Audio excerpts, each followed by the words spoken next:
যুদ্ধ পরিস্থিতিতে নরেন্দ্র মোদীর মেগা বৈঠক, মুখ্যমন্ত্রীদের সঙ্গে বৈঠক করেন প্রধানমন্ত্রী।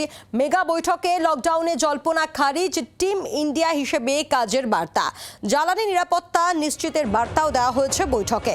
কালোবাজারের বিরুদ্ধে পদক্ষেপের নির্দেশ, কেন্দ্র রাজ্য সমন্বয় ব্যবস্থাকে জোরদার করার বার্তাও দেওয়া হয়। ভুয়ো খবর রুখতে সতর্ক করতে পরামর্শও দেওয়া হয়েছে। পেট্রোল, ডিজেল এবং এলপিজি পর্যাপ্ত মজুত রয়েছে, এই বিষয়টিও কিন্তু আশ্বস্ত করা হয়েছে। মেগা বৈঠকে মুখ্যমন্ত্রীদের বার্তা প্রধানমন্ত্রীর।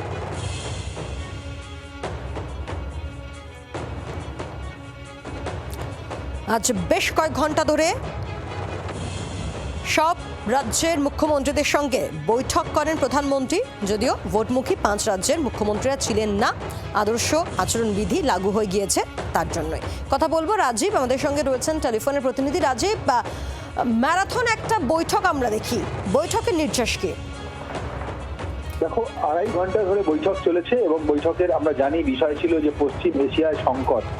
তাতে মুখ্যমন্ত্রীদেরকে মূলত প্রধানমন্ত্রী আজকে কিছু বার্তা দিয়েছেন।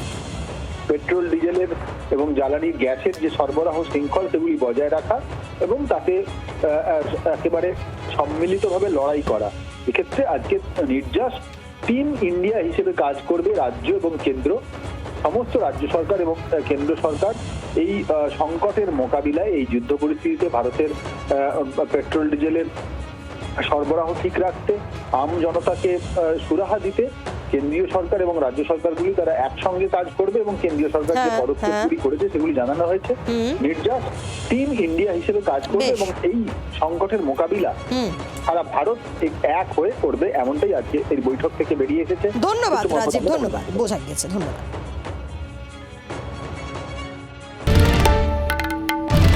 বাংলার আওয়াজ, বাঙালির আবেগ, জি 24 ঘন্টা।